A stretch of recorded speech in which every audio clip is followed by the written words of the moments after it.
bother your ears? Just like No, it straight actually on feels up? like a warm little blanket. It's like cushy. It feels like light to your face.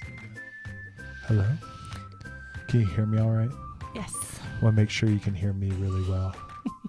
Oh, good. See, hear all my good ideas. I won't miss them. We wanted to talk about a common dynamic that seems to happen between parenting partners. And it's a dynamic that could be characterized by this phrase. One partner looks at or feels like they want to say this to their partner. They look at their partner and they think this, or they want to say this to their partner, which is, I need you to stop needing me. I think that is one of the ways it comes out. Yes. But there's more. Yes. Right.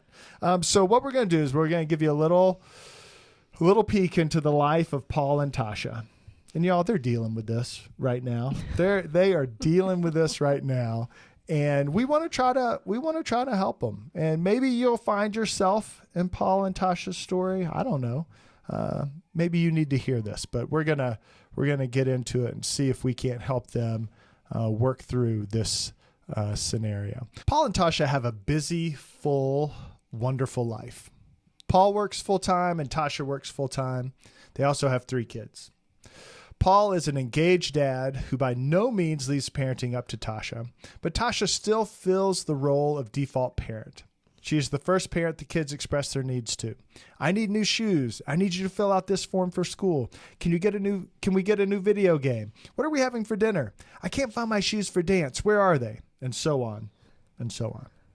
Tasha is also the first person Paul expresses his needs to. Man, today was a brutal day at work. We should have the Turners over for dinner. Do you know where we put the grocery bags? Hey, we should spend some time together this weekend. In so many ways, Tasha feels like her life is an ever-flowing stream of needs from her family being expressed and a mountain of expectations that those needs be met. This experience is overwhelming for Tasha, and there are moments when it causes conflict between her and Paul. Conflict like this. Paul, hey Tasha, where'd you put the grocery bags? Tasha, I don't know, Paul. Maybe if you went grocery shopping every once in a while, you would know. Paul, whoa. Well, I'm asking you because I'm going to go to the grocery store. Tasha, great, Paul. Am I supposed to be super grateful that you're going to the store while I do? That's good because it was supposed to.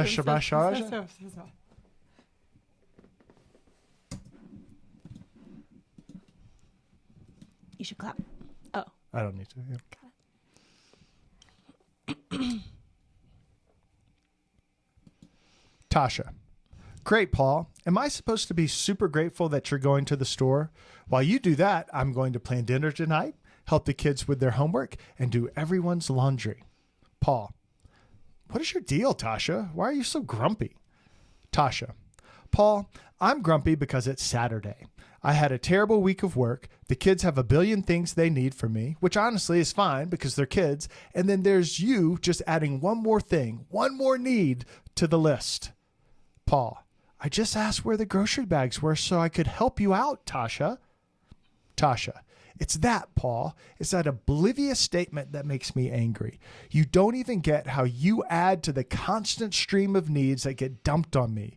You don't even see that everyone comes to me for what they need, but I have nowhere to go with my needs.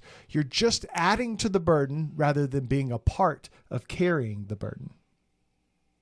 Whoa, man. I feel nervous just reading this. Why, Stephen? Why? I don't know.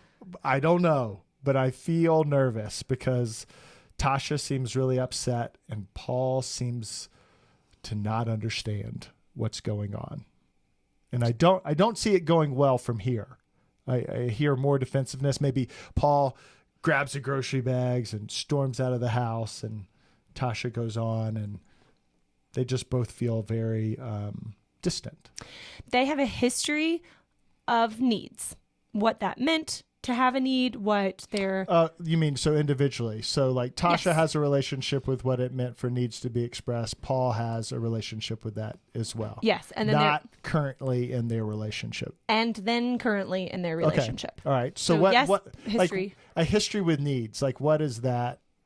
What does that look like? Right. Well, I think for a lot of people, it looks a lot of different ways. In fact, I think there are as many histories of relationship with needs as there are people. But the reality is that we all have one. So like, what emotions were you allowed to express? What needs were you allowed to have? What weren't you allowed to have? Did you have an experience of a parent who was like... Well, so I think what you're talking to, and I think a lot of family systems have rules around needs. Exactly. So like, let's say in my family, the rules around needs were you don't have them. I was going to say that too. Don't. Don't express that need. Like, your need is not important, but my parents' needs were important. And so what that kind of my history with needs was, if I need something, I just do it myself. Or if I need something, or like I just keep it to myself. And so what that looks like in other relationships is like compulsively self-reliant. Yeah. Like you've said to me, like, Stephen, like, I don't even know what you need. You never say you need anything. And honestly, I think that what we have come to for ourselves, what we talk to couples about all the time, is there is very often, not always, but there is very often one partner who's like, well, yeah, I don't, all I really need is to feel like you're okay. Right. And that you're not criticizing me. You do you, I'll do me. Right. That's the need, right? Well, and then maybe, so let's say somebody like Tasha might have a relationship with needs where it's like, you're here to fulfill needs. Correct.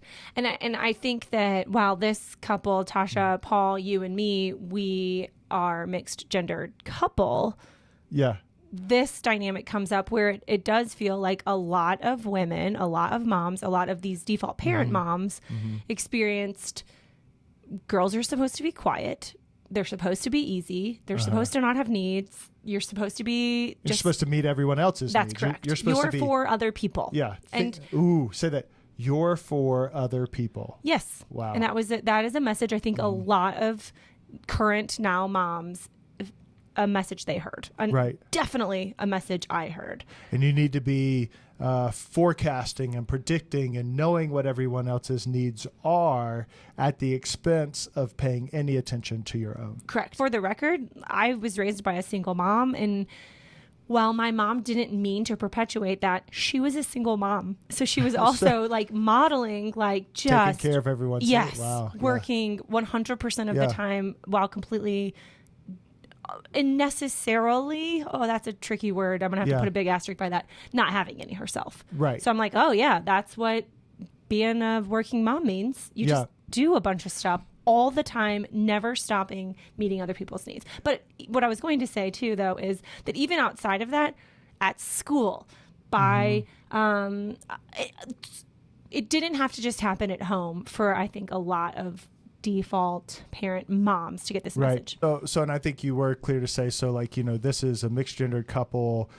They kind of fall into that classic, you know, one partner identifying as male, one partner identifying as female, the female being the default partner who's feeling this pressure of, I'm here for everyone feeling this else's pressure of the patriarchy. Right. Yeah. Yes. The weight, exactly. the burden, the sort of, yes, the baggage of the patriarchy. And the reality is, Paul grew up in the patriarchy too. Right. And so I love the word that was used here, the oblivion. Paul is oblivious to this, it seems. And that oblivion creates a real level of disconnect and discord between Paul and Tasha, because oftentimes what I could hear people saying, like, okay, well, the solution then for this, so Tasha doesn't feel like her needs are getting met. She doesn't feel like anyone's there to take, you know what? She just needs some Tasha time. She just needs to, you know, really drill down on some self-care, or, you know what? Paul could say to Tasha, hey, well, I hear you. Like, tell me what you need, and I'll make the changes, and I'll start doing more. Or Paul be like, hey, Tasha, it's not my fault you're trying to meet everyone's expectations. You just need to chill out and let people deal with stuff and take care of themselves, right? Like, these are all conflicts and comments we hear couples in this scenario engaging in, and none of those are the solution. What does need to happen here? What does Tasha need? And I think it is Tasha needs Paul to understand her history with needs, like we were just talking about. She needs Paul not to be oblivious. There's a story in our book that speaks to this in a way that I love. Like, I feel really proud of their story, and I can't remember their names in the book, but it's similar to your story here, where it's because you actually saw that and knew in your body, like, I don't like that. Right. You work so hard to work against that. That's true. It was what I saw, and it was sort of the ingrained thinking that was given to me. But I did fundamentally, what was so interesting, I saw that way of interacting cause so much trouble in my parents' relationship that I did kind of go like, I don't know, maybe this doesn't work. Maybe shouldn't be the way that it is. And the story from our book, maybe I'm going to refresh your memory because you'll for sure remember their names. I probably will. But the guy in our book was raised by a single mom, and so he was like working all the time to make sure his partner never felt this way. Like, I never want you to feel that, and I think you have a similar feeling. Like, I would never want Erin to feel this way. Right. But that's my story. Like, that's my history before you even entered it. So sometimes I do feel that way. Right. And even though I am trying to be mindful to work against it, it's my story my experience was seeing women, my mom, take care of everything. And I can fall into that pattern, that oblivion of lack of awareness and lack of mindfulness of when that is taking place. And you can feel that I'm sitting there being like, well, yeah, you should just take care of it. Like, that's not for me to take care of. Sure. I think that this happens in really obvious ways, like that, what you just said. But even if you don't, just because you're working really hard doesn't mean I'm never going to feel this. Because again, separate and apart from you, right, and how you may or may not be perpetuating this. Right. This is my story where I feel like I am having to, like, don't have needs, Erin. Oh gosh, your throat's feeling a little sore. It's fine. You're fine. It's fine. Yeah. You just push through, push. I'm gonna do that. Right. Unless, like, and so that's the thing. You and I are both going to operate out of these, like, default settings until we do understand these stories. But I think the reason it matters because most of the people we see, and I do understand we see people who are willing to engage in these places. Sure. But most of the partners we see, that is the last thing they want. Most of the Stevens and like Pauls. Paul's that, he's an engaged dad. He's doing a lot. Like, he's not seeking to perpetuate this story for Tasha. But honestly, what I think that does is make it that much harder for Paul's and Stevens to stomach when Erin's and Tasha's feel this way. Yes. It's like, how? You get super defensive. Yeah, like, that's the last thing I want. Right. Well, I'm not saying it's what you want, but I'm saying it's what I'm experiencing. And I am saying it's what I'm feeling. And I think for the Tashas and the Erins, because until explored, that doesn't have to be something you invite me to. Say more. To dismiss my own needs. I think Erin's and Tasha's, without exploring this, we just default into dismissing. Yeah, and it's like, you're benefiting. Like, why aren't you, like, you? So I think we all have to be aware of the way we are perpetuating old unwanted stories around needs. Right. So the work that I have to do is, my goal is to not perpetuate patriarchy and to perpetuate an imbalance and a lack of equity between Erin and myself. But I think what I don't realize is how much effort and intention I have to give to being mindful of it. Yes. And that is my responsibility.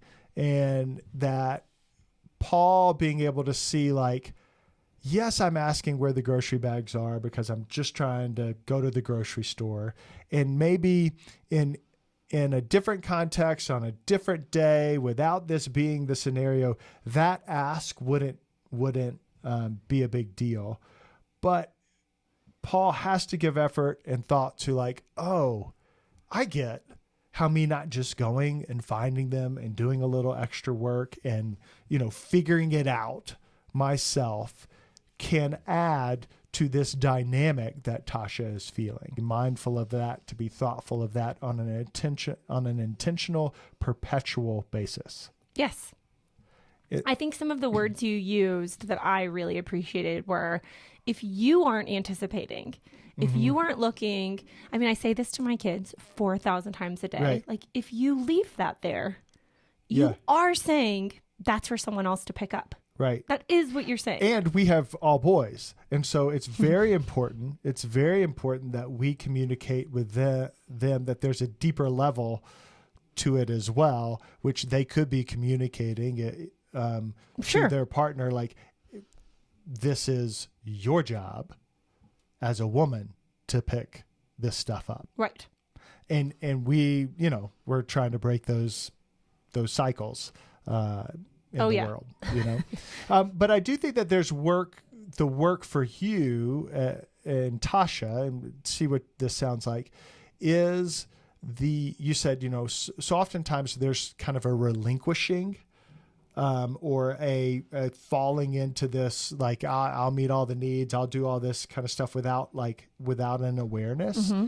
And I think one of the things I've heard you say is, you have to be aware of how that's happening and how you're doing that and saying, no, I'm not going to. Absolutely. I think that's so true. And I think that for both you and me and Paul and Tasha and everybody out there, no matter your dynamic or makeup, has to understand your story around needs. Because until I was able to say, I really felt like it was required of me to be for other people. Yeah. And here's some of the stories that really solidified that for me, where I really felt that. Here's how I felt that in the classroom. Here's how I felt that, on and on and on. I'm going to repeat it. Right. My favorite thing, what doesn't get repaired gets repeated. And I think that we have to say, like, no, I'm going to tell you. So the thing that Tasha said Paul was oblivious to was when he said, I just asked where the grocery bags were. I'm trying to help you out, Tasha. Right. And so many partners are like, I'm tired of pointing that out every time. I'm tired of saying, like, oh, you're helping me? This is you helping me? Oh, I'm so sorry I said it wrong. Like, but it matters. Yeah. Our language matters. Word choice matters, because it does, like, you're not helping me by also going to the store to get groceries for your family as well. Right. That's not helping me. Right. That's just, and that's just life. That's part of being an adult. And Tasha used the language of, I need you to carry the burden with me. That's all that is. That is just a mutual carrying of a common burden that any parent has. And I think that the reason that gets frustrating for Paul is because he's like, that's what I do. I am the person who goes to the store. But when you say it, I'm helping you, it doesn't feel like that. It feels like you're doing this thing because of a dynamic. And that's what has to be rooted out. Yeah. And so I think this happens in so many simple ways where things can get off center. But I think if we're aware of it, if we're doing that intentional work, what we can do is, in so many simple ways, we can help our partner know that we see them and understand. So, for example, like, one of the phrases that I began to realize perpetuates this in our relationship is if I came up to Erin and I said, hey, what's for dinner tonight? Like, okay, why is that something that is her responsibility? Why is that something that she has to carry on? Like, I can also carry that burden. And so I think we've kind of talked about this. I've tried to change that languaging to, hey, I don't know if you have already come up with a plan for dinner. I have a plan. I'm just needing, like, I don't want to, like, both of us be thinking that we're enacting our plan here tonight, like what's going on. And I think that has felt better because it's not a, hey, what's the plan that you've had? Here's the thing you've got to carry. That's more of like a coordination of efforts, joint effort. And it's things like that. I mean, I think it's little things like that really matter. Well, I think what that speaks to is I think a lot of people just fall into something that works. But I think what tends to work for the Tashas, the Erins, a lot of default parents is they just start doing a bunch of stuff because it feels easier. It's fine. I can just do this. Right. It's easier. It's just going to be easier for me to take care of this. Or, I asked Paul to do it. Paul didn't do it. How many times do you ask? Right. I'm just going to take care of it. It needs to be done. But there has to be a real reckoning with this conversation, with the real roots of this dynamic, with how this gets expressed and what you all are communicating. Yeah.